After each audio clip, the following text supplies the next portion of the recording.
তাহলে বলেছিলাম শহীদ কত প্রকার? জোরে বলেন।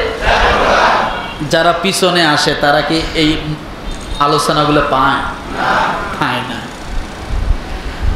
শহীদ 4 প্রকার, ভালো করে বোঝেন। 4 প্রকার শহীদের মধ্যে হলো 1 নাম্বার হাকিকি শহীদ। বলেন তো, যার আরেকটা শব্দে আমরা ব্যবহার করতে পারি প্রকৃত শহীদ। 1 নাম্বার কি? প্রকৃত শহীদ। যত শহীদ আছে তার মধ্যে মূল শহীদ, যে শহীদের কথা আল্লাহ তাআলা কোরআনুল কারিমে অসংখ্যবার বলেছেন। তাহলে 1 নাম্বার কি পেলাম? প্রকৃত শহীদ। 2 নাম্বারে হুকুমি শহীদ। কি শহীদ? হুকুমি শহীদ। 3 নাম্বারে ফজিলতে শহীদ। কি বলেন তো? ফজিলতে শহীদ। 4 নাম্বারে শহীদের মতো সওয়াব লাভকারী ব্যক্তি তিনিও হবে শহীদ। কয়টা গেল? প্রকৃত শহীদ, হুকুমি শহীদ, ফজিলতের শহীদ, আর শহীদের ন্যায় সওয়াব লাভকারী ব্যক্তি সেও পাবে শহীদি সওয়াব। সুবহানাল্লাহ বলে। তাহলে কয় প্রকার পাইলেন? তাহলে প্রকৃত শহীদের ব্যাখ্যাটা কি? আল্লাহ পাক রব্বুল আলামিন প্রকৃত শহীদের ব্যাখ্যায় সূরা আলে ইমরানের 169 নম্বর আয়াতে বলেন, ওয়ালা তাহসাবান্নাল্লাযীনা কুতিলু ফি সাবিলিল্লাহি আমওয়াত বাল আহইয়াউন ইনদা রাব্বিহিম ইরযাকুন। কোন সূরা? কত নম্বর আয়াত? 169 নম্বর আয়াত। এই জায়গায় আল্লাহ প্রকৃত শহীদের কথা বলছেন। আল্লাহ পাক রব্বুল আলামিন বলেন, হে নবী, যারা আল্লাহর পথে নিহত হয়েছে তাদেরকে কখনো আপনি মৃত্যু মনে করবেন না, বরং তারা জীবিত। তাদেরকে তাদের প্রতিপালকের কাছ থেকে আমার আল্লাহ তাআলা প্রতিটা প্রকৃত শহীদকে রিজিকের ব্যবস্থা করে দেন। প্রকৃত শহীদ কারা বলেন তো? প্রকৃত শহীদ হলো, এখন বোঝেন, ব্যাখ্যা দিচ্ছি। প্রকৃত শহীদ হলো যে ব্যক্তি আল্লাহর দ্বীনের জন্য, দ্বীন কায়েমের জন্য, দ্বীন প্রতিষ্ঠিতর জন্য কাফেরের সঙ্গে সশস্ত্র যুদ্ধে লড়াই করে। বলেন তো কি বলেছি? যে ব্যক্তি আল্লাহর দ্বীন প্রতিষ্ঠার জন্য কাফেরদের সঙ্গে সশস্ত্রে কি করে? লড়াই করে, জীবন দিয়ে দেয়, তাকেই প্রকৃত শহীদ বলা হয়। তাহলে প্রকৃত শহীদের সংজ্ঞা বুঝেছি কি? প্রকৃত শহীদ হতে হলে তাকে কি করতে হবে? আল্লাহ দ্বীনের জন্য খালেস নিয়ত, দুনিয়াবি কোনো নিয়ত থাকা যাবে না। আল্লাহ দ্বীনের জন্য কাফেরদের বিরুদ্ধে দ্বীন কায়েম প্রতিষ্ঠার জন্য সশস্ত্রে কি করতে হবে? লড়াই করতে হবে। এবং কি হতে হবে? শহীদ হতে হবে, কতল হতে হবে। ওই ব্যক্তি হবে প্রকৃত শহীদ। এই হলো এক। এই প্রকৃত শহীদের কথা আল্লাহ কি বলেছেন? এরা মরে না। এরা কি? এরা মৃত্যু নয়, বরং বাল আহইয়া, এরা জীবিত। ইনদা রাব্বিহিম ইরযাকুন, আল্লাহর নিকট থেকে এরা রিজিক প্রাপ্ত হয়। এখন রিজিক কি বোঝেন? কি রিজিক প্রাপ্ত হয় এর ব্যাখ্যা যদি আমি বলি, তাহলে দুনিয়া ওয়াল আখিরা এই রিজিকের ভিতরে ঢুকে গেছে। সুবহানাল্লাহ বলেন। দুনিয়া ওয়াল আখিরা এই রিজিকের ভিতরে ঢুকে গেছে। বলে দুনিয়া কেমন? যে ব্যক্তি পরিবারের থেকে কোনো পিতামাতার সন্তান যদি এরকম ভাবে দিন প্রতিষ্ঠার জন্য যুদ্ধে সংগ্রাম করে লড়াই করে শহীদ হয়ে যায়, আল্লাহ তাআলা ওই পরিবারকে দুনিয়ায় কল্যাণ দান করে। দুনিয়ার সমস্ত কল্যাণ হলো আপনার জন্য রিজিক। সুবহানাল্লাহ বলে। দুনিয়ার সমস্ত কল্যাণ আপনার জন্য কি? শোনেন, আমি আগেও বলেছি, আপনার ঘরে যে আপনার স্ত্রী, এটা আপনার রিজিক। এটা কি? এটা আপনার রিজিক। আপনি যে চাকরি করেন, এটা রিজিক। আপনার ঘরে যে গাড়ি আছে, এটা রিজিক।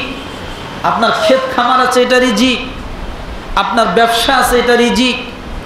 আপনার কল্যাণের জন্য আপনার যা আছে সমস্ত কিছু আল্লাহ তাআলা রিজিকের অন্তর্ভুক্ত করে দিয়েছেন। সুবহানাল্লাহ বলেন। বাল আহইয়াউন ইনদা রাব্বিহিম ইরযাকুন।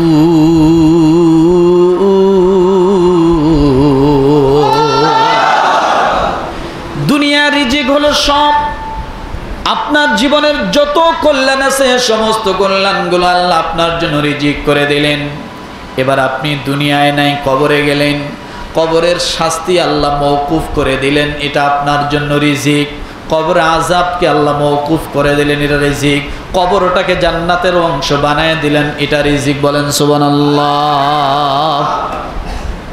শুধু তাই নয়, এই রিজিকের ব্যাখ্যা আবার বলা হয়েছে, কোন মানুষ যখন শহীদ হয়ে মারা যায়, আমার আল্লাহ তাআলা জান্নাত থেকে তার জন্য খাবারের ব্যবস্থা করে দেন। তাহলে এই প্রকৃত শহীদ তারা কি মরে? জোরে বলেন। তারা মরে না, তাদের জন্য রিজিকের ব্যবস্থা। কিয়ামতের ময়দানে যখন উঠবে, তাদের কোনো চিন্তা থাকবে না, এটাও তাদের জন্য রিজিক। কোনো চিন্তা থাকবে না। সামনে আসতেছি। তাহলে প্রকৃত শহীদ আমরা পেলাম আল্লাহর দ্বীন প্রতিষ্ঠার জন্য কাফেরদের বিরুদ্ধে সশস্ত্র সংগ্রাম করে যারা নিজের জীবনকে বিলীন করে দিয়েছে, তারাই হলো। এই সংজ্ঞাটা মনে থাকবে। এবার আসুন, দ্বিতীয় কথা হলো হুকুমি শহীদ। কি শহীদ? হুকুমি শহীদ। এই হুকুমি শহীদটা হলো ইসলামের জন্য যারা চিন্তা করে, ইসলামের পক্ষে কথা বলে। মনে করেন ইসলামের পক্ষে কথা বলতে যায় এদেশের জালিমদের কাছে হাজারো ওলামায়ে কেরাম নির্যাতন হয় নাই, শহীদ হয় নাই, ফাঁসির কাস্টে ঝলে নাই, শহীদ। সুবহানাল্লাহ বলে। এটা হলো এই দ্বিতীয় তবকার শহীদ। অর্থাৎ ইসলামের জন্য কথা বলতে যায়, ইসলামের জন্য কোনো মিটিং করতে যায়, ইসলামের জন্য কোনো মিছিল করতে যায়। যেমন এদেশে রাসূলুল্লাহ সাল্লাল্লাহু আলাইহি ওয়াসাল্লামকে ব্যঙ্গাত্ম করার কারণে অনেক তৌহিদি জনতা প্রতিটা রাস্তার অলিতে গলিতে মিছিল করেছিল না? আর এদেশের জালিম শাসকের পুলিশরা সেই সময় এই ঘুষখোররা গুলি করে মারে নাই? মারে নাই? মারছে। এটা হলো দ্বিতীয় তবকার শহীদ। একটা হলো সশরীরে সশস্ত্রভাবে কাফেরদের বিরুদ্ধে যারা জিহাদ করে, সেটা হলো কি? আর এটা কি? মানে আমি শহীদের পার্থক্য করে দিচ্ছি, ভালো করে বোঝেন। সত্যের জন্য যারা লড়াই করে,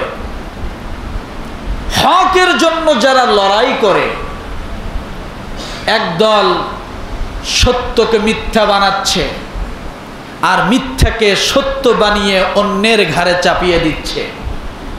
যেমন ভালো করে বোঝেন, একজন মানুষ 1971 সালে তার জন্ম হয় নাই, তার বাপ ওই সময় বিবাহও করে নাই, কিন্তু এখনকার জমিনে এই ছেলেটাকে, এই মানুষটাকে রাজাকার বলে গালি দিচ্ছে। দিচ্ছে কি দিচ্ছে না? এটা মিথ্যা না সত্য? মিথ্যা না? এরকম হাজারো মিথ্যার বিরুদ্ধে যখন যাকে গালি দেওয়া হলো, সে যদি উল্টা তাকে প্রতিহত করার জন্য সামনে সংগ্রাম করে, সামনে ঝাঁপিয়ে পড়ে, আর ওই মুহূর্তে যদি সেই জালিমরা যদি তাকে মেরে ফেলে, এটা হলো হুকুমি শহীদ। এটা কি? সে মিথ্যার বিরুদ্ধে লড়াই করেছিল সত্যের পক্ষের জন্য। বুঝাইতে পারছি? এরপরে তাগুতের বিরুদ্ধে, যারা আল্লাহর আইনকে বাদ দিয়ে নিজেদের মতাদর্শ আইনকে চাপিয়ে দিতে চায়, আছে না নাই? এদের বিরুদ্ধে কথা বলা, এদের বিরুদ্ধে মিছিল করা, এদের বিরুদ্ধে সংগ্রাম করতে যায়া কেউ যদি শহীদ হয়, এটা হলো হুকুমে শহীদ। এটা কি? হুকুমে শহীদ। আর সব সময় মনে রাখবেন, গ্রামে হোক গঞ্জে হোক যেখানেই হোক না কেন, কোনো মানুষ যদি ছোট পাতি নেতা, ছাতা নেতা, চামচা নেতা, কঞ্চি নেতা, যত নেতা আছে, এই সমস্ত নেতার থেকে নিয়ে হাইব্রিড নেতা পর্যন্ত যত জালিম গজাবে, তাদের বিরুদ্ধে কথা বলতে যায়া ওই জালিমরা যদি তাকে মারে, হত্যা করে, এটাও হুকুমে শহীদ। কি শহীদ? একটা দোকানদারের কাছে এসে চাঁদা চাইলো, 500 টাকা চাঁদা দিতে হবে, নাহলে দোকানদারি করতে পারবে না। এখন আপনি সত্যের ন্যায় নিয়ে তার সামনে যে দাঁড়ালেন, কেন আপনাকে চাঁদা দিবে? উনি আপনাকে ঘুষি মারলো, আপনি ফিরেলেন, এরপরে আপনাকে দেখে নেওয়ার কি দিল? থ্রেট দিল, এরপরে ফাঁক পাইলে আপনাকে গুলি করে মেরে ফেললো। আপনি লড়াই করছেন কিসের বিরুদ্ধে? কিসের বিরুদ্ধে? সন্ত্রাসের বিরুদ্ধে, জালেমের বিরুদ্ধে, চাঁদাবাজের বিরুদ্ধে। কথা ঠিক না? আপনি হুকুমে শহীদ।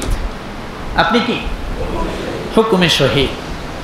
এইভাবে যত শহীদ আছে, তাহলে প্রকৃত শহীদ পেলাম, এরপরে পেলাম কি?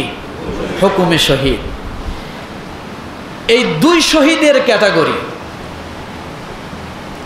আল্লাহ সুবহানাহু ওয়া তাআলা তাদেরকে শহীদি মর্যাদা দান করেন। সুবহানাল্লাহ বলেন। তৃতীয় নম্বরে বলেছিলাম ফজিলতে শহীদ। কি বলেন তো? ফজিলতে শহীদ। ঘুমাচ্ছেন? ঘুমাচ্ছেন নাকি? একটু দেখেন তো কে ঘুমায়, একটু চিমটি দেন, আসতে দিয়েন, ব্যথা যেন না পায়। ফজিলতে শহীদ, এটা হলো রসুল সাল্লাল্লাহু আলাইহি ওয়াসাল্লামের একটা হাদিস থেকে আমরা জানবো। রাজি আছি? হাদিসটা শুনলে মনটা ভরে যাবে। সুবহানাল্লাহ বলে। খুশির সুবহানাল্লাহ হয় নাই। আমি যে বললাম হাদিসটা বলার আগে যে এই হাদিসটা শুনলে মনটা ভরে যাবে, খুশির সুবহানাল্লাহ হলো না। আমাদের রসুল রহমাতাল লিল আলামিন কেমন রসুল, এর হাদিসের থেকে প্রমাণ, কোরআন থেকে তো আছে। আমার ভাইরা, ফজিলতে শহীদ তৃতীয় নম্বর শহীদের অধ্যায়, আবু দাউদ শরীফ 3111 নম্বর হাদিস। হাদিসটি হলো সহিহ। কি হাদিস? কোন কিতাব থেকে? হাদিস নম্বর কত? 3111 নম্বর। এবং মুয়াত্তা ইমাম মালিক 802 নম্বর হাদিস। জাবির ইবনে আতিক রাদিয়াল্লাহু থেকে বর্ণিত, নবী করিম সাল্লাল্লাহু আলাইহি সাল্লাম আব্দুল্লাহ ইবনে সাবিত রাদিয়াল্লাহু তাআলা আনহু নামের একজন সাহাবী ছিলেন। ওই সাহাবী মুমূর্ষ অবস্থায় মৃত্যুর শয্যায় পতিত হয়ে আছেন। একজন সাহাবী এসে আল্লাহর নবীকে ডাক দিয়ে বলেছেন, রাসূলুল্লাহ সাল্লাল্লাহু আলাইহি সাল্লামকে ডাক দিয়ে বলেন, ইয়া নবীজি, আপনার একজন সাহাবী আব্দুল্লাহ ইবনে সাবিত মৃত্যুর শয্যায় পতিত হয়ে সে এখন মৃত্যুর প্রহর গুনছে। ইয়া রাসূলুল্লাহ, আপনি কি তাকে একটু দেখতে যাইবেন না? কি করবেন না? আপনি কি তাকে একটু দেখতে যাইবেন না? আপনি তার কাছে গেলে হয়তো আপনাকে এসে একটু এক নজর দেখবে, তার মৃত্যুর স্বাদ পিপাসা সে তৃপ্তি পেয়ে যাবে। আল্লাহর নবী কথা শোনার সঙ্গে সঙ্গে দৌড় দিয়ে চলে গেলেন। জাবির ইবনে আতিক রাদিয়াল্লাহু তাআলা আনহু হাদিসটি বর্ণনা করেন, আব্দুল্লাহ ইবনে সাবিত রাদিয়াল্লাহু তাআলা আনহু মুমূর্ষ রোগী অবস্থায় শুয়ে আছেন। আল্লাহর নবী তার বাড়িতে চলে গেলেন। পা পা করে যে দরজার বাহিরে থেকে ডাক দিয়া বলতেছেন, আব্দুল্লাহ ইবনে সাবিত গো, তোমার বাড়িতে কেউ আছে কি? আমি নবীজি তোমার বাড়িতে আসছি। আল্লাহর নবী যখন এই ডাক দিলেন, আব্দুল্লাহ ইবনে সাবিতের পরিবার ঘর থেকে বাইর হয়ে গেল। রসুলের জন্য দরজাটা খুলে দিলেন। আল্লাহর নবী আব্দুল্লাহ ইবনে সাবিতের শিয়রে একবার বিছানার কাছে যায় বসে গেলেন। আল্লাহর নবী ডাক দিচ্ছেন, আব্দুল্লাহ ইবনে সাবিত। আব্দুল্লাহ ইবনে সাবিত জবাব দেয় না, মাথা লড়ায় না, করট ফিরায় না। আব্দুল্লাহ ইবনে সাবিত এমন মুমূর্ষ অবস্থায়, যে অবস্থায় আছে ওই অবস্থায় আব্দুল্লাহ ইবনে সাবিত রয়েছে। আল্লাহর নবী বারবার ডাক দেয়, আব্দুল্লাহ ইবনে সাবিত, কিন্তু আব্দুল্লাহ ইবনে সাবিত কোনো শব্দ করে না। আল্লাহর নবী আব্দুল্লাহ ইবনে সাবিতকে ডাক দেওয়ার পরে যখন কোনো শব্দ আসলো না, নবীজি সঙ্গে সঙ্গে বললেন, ইন্না লিল্লাহি ওয়া ইন্না ইলাইহি রাজিউন। আবার পড়েন, ইন্না লিল্লাহি ওয়া ইন্না ইলাইহি রাজিউন।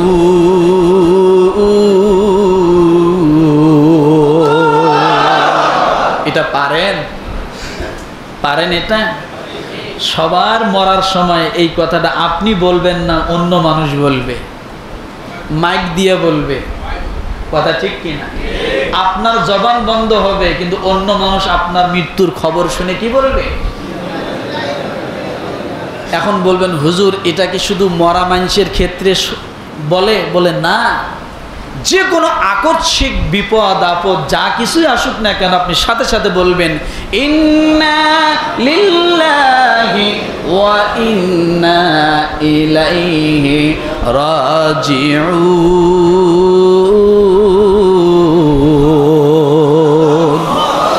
এই আয়াতটি যখন আপনি পাঠ করবেন, আপনার মনে আকস্মিক একটা সংবাদ শুনেছেন, সঙ্গে সঙ্গে আপনার দিলটা হালকা হয়ে যাবে, সবর করার মতো আপনার দিল তৈরি হয়ে যাবে। শোক, আপনার শোকটাকে ধারণ করার মতো শক্তি আল্লাহ তাআলা আপনার হৃদয়ে দান করে দেবে। কান্না করো না, তোমরা এত জোরে কান্না করিও না। আল্লাহ নবী ডাক দিয়ে বলেন, জাবের তুমি একটু চুপ করো। যখন আব্দুল্লাহ ইবনে সাবিতের ওয়াজিব হয়ে যাবে, তখন পরিবার আর কাঁদবে না, কান্না থেমে যাবে। কথাটা বোঝেন নাই? আব্দুল্লাহ ইবনে সাবিতের যখন ওয়াজিব হয়ে যাবে, পরিবারের লোকজন কান্না বন্ধ করে দিবে। আপাতত কাঁদতে দাও, যত পারে কাঁদতে দাও, কারণ বর্তমান সময়ের কান্নাটা হলো আব্দুল্লাহ ইবনে সাবিতের জন্য রহমত। বোঝেন ইসলামটা ডিভাইডেড কিভাবে করে। মৃত্যুর আগ পর্যন্ত আপনি যদি কারো অসুস্থতার কথা শুনে, কোনো দুঃখ সংবাদ শুনে আপনি যদি কান্না করেন, সে কান্নাটা কি?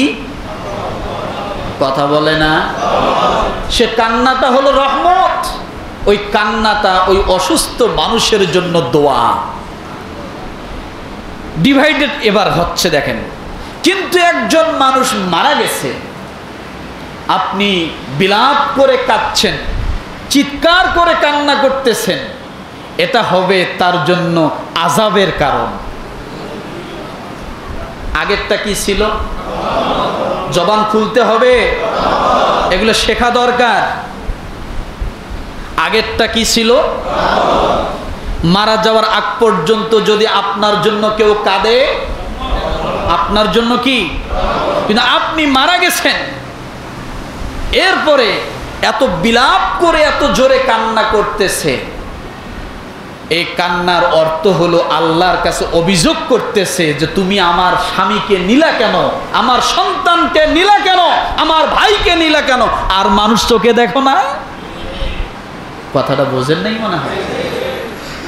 এই কান্নার অর্থ এটা। তাহলে একই ব্যক্তির কান্না দুই ধরনের, এক কান্না রহমত, আর এক কান্না কি আযাবের কারণ। কখন রহমত? জবান খোলে, মৃত্যুর আগে আপনার জন্য, যদি আপনার জন্য কেউ কাঁদে, ওটা ওই কান্না আপনার জন্য দোয়া, ওই কান্না আপনার জন্য রহমত। আর মৃত্যুর পরে আপনার জন্য যদি বিলাপ করে কেউ কাঁদে, আমি বারবার বলছি, বিলাপ করে কেউ যদি কাঁদে, তাহলে সেটা কি হবে? আযাবের কারণ। এখন বলবেন হুজুর, তাহলে মানুষ মারা যাওয়ার পরে কি কান্না করা যাবে না? বলে যাবে, যাবে। ওই কান্না হবে দোয়া। ওই কান্না কি?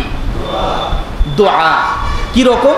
একজন মানুষ মারা গেছে, আপনি তাকে খুব ভালোবাসতেন, মহাব্বত করতেন, আপনার একজন প্রিয় মানুষ ছিল, মহাব্বতের মানুষ ছিল, তার মারা যাওয়ার কথা শুনে আপনার চোখের কোণা দিয়ে নীরবে পানি আসতেছে।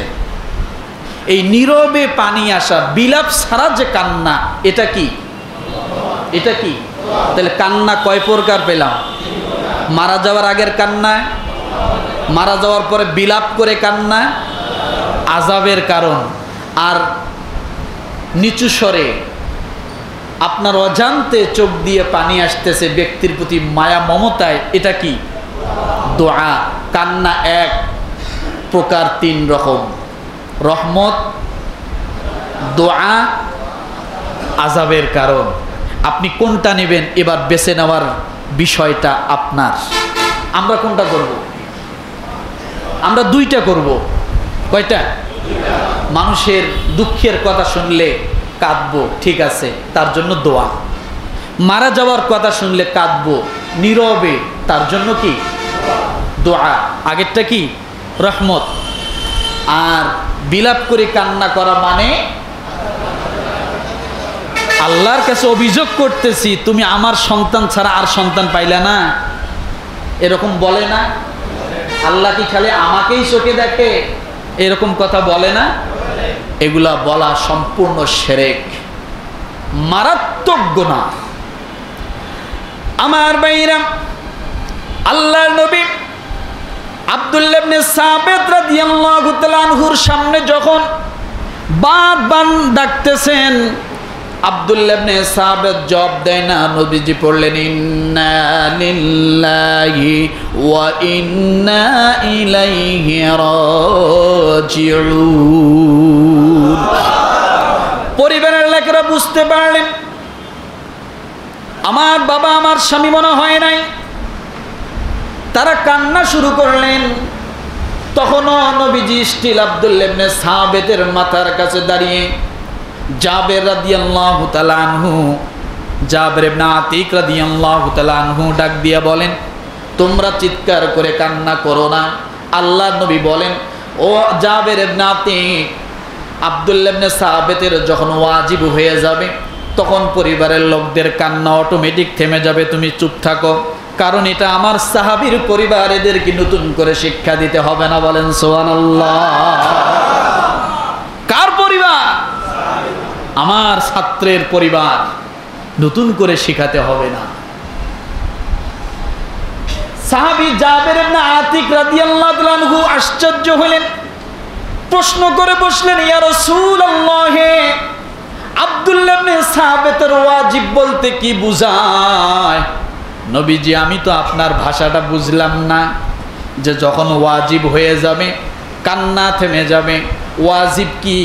আল্লাহ নবী বলেন, মৃত্যু যখন চলে আসবে তখন দেখবা যখন সে মারা যাবে তার পরিবারের কান্না বন্ধ হয়ে যাবে।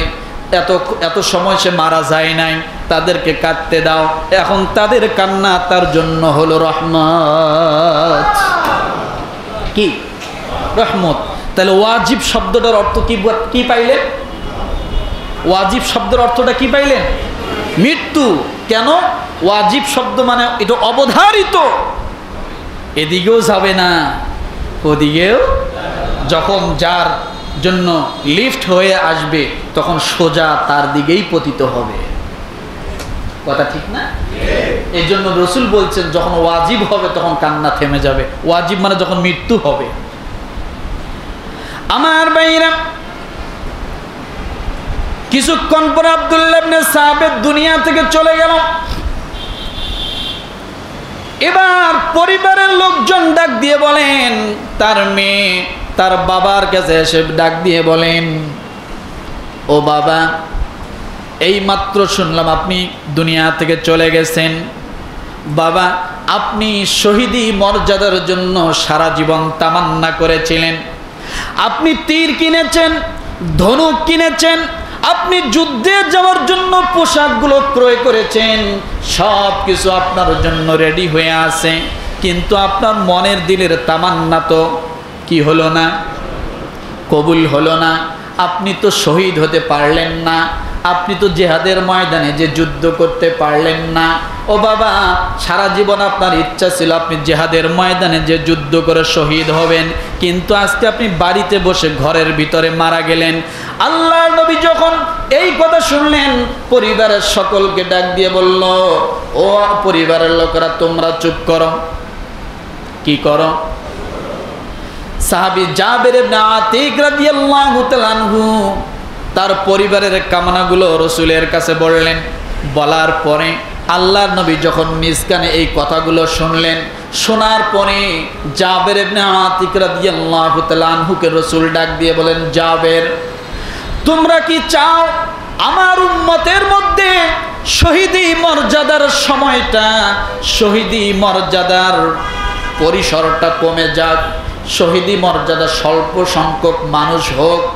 ও জাবের ইবনে আতিক, আমি চাই না আমার উম্মতের মধ্যে শহীদি মর্যাদা খুব কম সংখ্যক হোক। ও জাবের, আমি আল্লাহর নবী বলছি, আমার মন চায় আমার উম্মতের মধ্যে সবচাইতে বেশি যেন শহীদি মর্যাদা নিয়ে মৃত্যুবরণ করতে পারে। কি করতে পারে? শহীদি মর্যাদা নিয়ে যেন মৃত্যুবরণ করতে পারে। হে জাবের, তুমি কি শহীদ বলতে কি বোঝো বলো তো তোমরা? রসুল প্রশ্ন করতেছে আমাদেরকে শেখানোর জন্য যে তোমরা শহীদ বলতে কি বোঝো। এই আব্দুল্লাহ ইবনে সাবেত যুদ্ধের ময়দানে যায় নাই বা যুদ্ধ করে গেছে, যুদ্ধের ময়দানে শহীদ হয় নাই, তাই বলে সে কি শহীদ না? তোমরা শহীদ বলতে কি বোঝো? রসুল এবার 7টা সংজ্ঞা দিলেন শহীদের। সুবহানাল্লাহ বলে। কয়টা? 7টা সংজ্ঞা দিলেন। ওই হাদিসেই ওখানে দাঁড়িয়েই রসুল 7টা সংজ্ঞা দিলেন যে এই 7 সংজ্ঞার ভিতরে ক্যাটাগরিতে যে মানুষ মারা যাবে তারা সকলেই শহীদ। তারা কি? কথা বলে না কেন? রসুল দেখতেছে যে যুদ্ধের ময়দানে তো সব মানুষ যেতে পারবে না। কথা ঠিক কিনা? যুদ্ধের ময়দানে সব মানুষ শহীদ হতে পারবে না। তাহলে এই বিচারে কিয়ামতের ময়দানে শহীদের কাতার তো খুব ছোট হয়ে যাবে, অল্প সংখ্যক হয়ে যাবে। রসুল বললেন, না, আমার উম্মতকে আমি এদিক থেকেও কম রাখতে চাই না, এদিক থেকেও আমার দলকে আমি ভারী করতে চাই। সুবহানাল্লাহ, সুবহানাল্লাহ। এদিক থেকেও আমার দলকে আমি ভারী করতে চাই। সঙ্গে সঙ্গে সাহাবী প্রশ্ন করলেন, ইয়া রাসূলুল্লাহ, ফজিলতের শহীদের সংজ্ঞা বলছি। সঙ্গে সঙ্গে আল্লাহর নবী বললেন, এটা কিভাবে শহীদের মর্যাদা নিয়ে মারা যাবে ইয়া রাসূলুল্লাহ, আপনি একটু বলে দেন। আল্লাহর নবী বলেন, আল মাতউনু শহীদ, যে ব্যক্তি মহামারীতে, প্লেগ রোগে, করোনা ভাইরাসে ঈমান নিয়ে মৃত্যুবরণ করবে, আমার আল্লাহ তাআলা তাকে শহীদি মর্যাদা দান করে দেন। আছে না? কথা বলেন। এদিকে মানুষ করোনা ভাইরাসে মারা যায়, আর ওদিকে দুর্নীতিবাজরা তেলের ডিব্বা খাটের তলে ঢুকায়। মনে পড়ে কেন জানি কথাগুলো বলতে, এটা আমার দোষ না, আল্লাহ মাথায় ঢুকাইয়া দেয়। আমার বাবারও ক্ষমতা নেই ইচ্ছাকৃতভাবে কথা বলা, আল্লাহ যেটা ঢুকাবে সেটাই আসবে। এই চেয়ারটার সাথে আসমানের কানেকশন কার? এই চেয়ারটার সাথে আসমানের কানেকশন। আমি চাইলেই আসবে না, আমি হাজার প্রিপারেশন নিয়ে আসি, বসে সে কথা আসবে না, উল্টা যেটা প্রয়োজন সেটা আসবে। রাগ করতেছে? তাহলে শহীদের ক্যাটাগরিতে আল্লাহ কতজন দিলেন? এই হাদিসের আলোকে 7 জন বলতেছি। আমার ভাইরা, আল্লাহর নবী বলেন ওয়াল গরিকু শহীদ, পানিতে ডুবে যে ব্যক্তি নিহত হয়, আল্লাহর নবী বলেন ওই ব্যক্তিকে আমার আল্লাহ তাআলা শহীদের কাতারের মর্যাদায় দিয়া দেয়। নাম্বার 2 গেল, তাই না? 3 নাম্বার ওয়াসাহিবু জাতিল জামবি শহীদ, যে ব্যক্তি রোগাক্রান্ত অবস্থায় বিছানায় শায়িত অবস্থায় মারা যায়, পেটের ব্যথায় বিছানায় পড়ে মারা যায়, অসুস্থ থেকে থেকে বিছানায় পড়ে পড়ে মারা যায়, আল্লাহর নবী বলেন রোগী অবস্থায় যে ব্যক্তি মারা গেল সে ব্যক্তিও শহীদ। ওয়াল মাবতুনু শহীদ, 4 নাম্বার আলাদাভাবে বলা হয়েছে পেটের ব্যথা অথবা কলেরা রোগ, ডায়রিয়া রোগ যাদের হয়, এই ব্যক্তি যদি ডায়রিয়া অবস্থায় মারা যায়, কলেরা রোগে মারা যায়, আগে ছিল না? ছিল। পেটের কোনো অসুস্থতার কারণে যদি মারা যায় ওই ব্যক্তি শহীদ হয়ে যায়। 5 নম্বরে ওয়াসাহিবুল হারিকি শহীদ, আগুনে দগ্ধ হয়ে যে ব্যক্তি মারা যায়, আমার আল্লাহর হাবিব ডাক দিয়ে বলেন আগুনে দগ্ধ ব্যক্তি শহীদ হয়ে যায়। 6 নম্বরে ওয়াল্লাযী ইয়ামুতু তাহতাল হাদমি শহীদ, আল্লাহর নবী বলেন গাড়ি চাপা, গাছ চাপা, বিল্ডিং চাপা, যে কোনো চিপার ভিতরে চাপ খেয়ে যদি কোনো মানুষ মারা যায়, আল্লাহর নবী বলেন চাপ খেয়ে যে ব্যক্তি মারা গেল সেও শহীদ হয়ে গেল। আছে না? বিল্ডিং ভেঙে পড়েছে, ফ্লাইওভার ভেঙে পড়েছে, এরপরে গাড়ির তলে পড়ে গেছে, চাপ খেয়ে পড়ে গেছে, আছে না? নেই? এগুলো সব শহীদ। আবু দাউদ সহিহ হাদিস 3111 নম্বর, মুয়াত্তা ইমাম মালিক 208 নম্বর হাদিস। আমার ভাইরা, 7 নম্বর নবীজি এই হাদিসের মধ্যে বলেন ওয়াল মারআতু তামুতু বিজামঈ শহীদ, যে মা তার সন্তান প্রসব করতে যায় দুনিয়া থেকে চলে গেল, নিজের জীবন শেষ করে দিল, সন্তান প্রসব করতে যায় যে মা দুনিয়া থেকে মরে গেল, আল্লাহর হাবিব বলেন ওই মাটাও শহীদ হয়ে যায়। কয়টা পেলাম? 7টা। আরও অনেক হাদিস আছে শহীদের বিষয়ে, অন্য অন্য হাদিসে আরও এবার আছে, আমি হিসাব করে দেখেছি প্রায় 17টা। কয়টা? 17টা। এই হলো ফজিলতের শহীদ। এবার আসেন 4th নাম্বার শহীদের, সেটা হলো শহীদের মতো সওয়াব কারা পাবে? এরা শহীদ না, কিন্তু কি পাবে? সওয়াব পাবে। আগের 3টে অধ্যায় কি? শহীদ। আর 4th অধ্যায় যেটা বলছি এখন, শহীদের মতো সওয়াব পাবে, কিন্তু এরা শহীদ না। মনে থাকবে? 1 নম্বরে আল্লাহর পথে যারা মৃত্যু কামনা করে। কি কামনা করে? আল্লাহর পথে যারা মৃত্যু কামনা করে, ওই ব্যক্তি যদি মারা যায় সেই ব্যক্তি হলো শহীদ। মুসলমান হত্যাকারীকে প্রতিহত করতে গিয়ে যে নিজে নিহত হয় ওই ব্যক্তি কি? শহীদ। উম্মতের ফিতনার সময় দিনকে আঁকড়িয়ে ধরতে যায় যে ব্যক্তি মৃত্যুবরণ করে ওই ব্যক্তি কি? শহীদি মর্যাদার সওয়াব পাবে। এগুলো সব সওয়াবের কথা বলছি। এরপরে যে নারী তার স্বামীর অন্যায় হুকুম থেকে নিজেকে বিরত রাখে, স্বামী একটা অন্যায় হুকুম করেছে স্ত্রীকে, কিন্তু নিজের আত্মসম্মান বোধে স্বামীর সেই হুকুমটা কি পালন করতেছে না, না করার কারণে স্বামী তাকে মেরে ফেলছে, এমন যদি হয় তাহলে সেও শহীদি মর্যাদার সওয়াব পেয়ে যাবে। এরপরে যে ব্যক্তি মহামারী অর্থাৎ ভাইরাস জনিত এলাকায় অবস্থান করে, যখন মহামারী আসছে সে মহামারী নিয়ে অন্য এলাকায় গেল না। কেন গেল না? যে এই মহামারীটা যেন কি আর না ছড়ায়, নিজের জীবনকে ওই মহামারীর জায়গায় আবদ্ধ করে রাখলো। এমতো অবস্থায় যদি সে মারা যায় তাহলে সেও শহীদের সওয়াব নিয়ে মারা যাবে। এরপরে বলা হয়েছে কোনো রুগী যদি 40 বার দোয়া ইউনুস পড়ে মারা গেলে শহীদি মর্যাদা নিয়ে মারা যাবে। এগুলো সব দলিল আছে।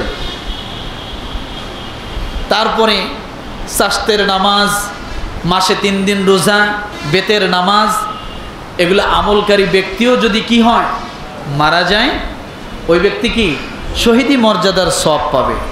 কথাটা বুঝাইতে পারছি?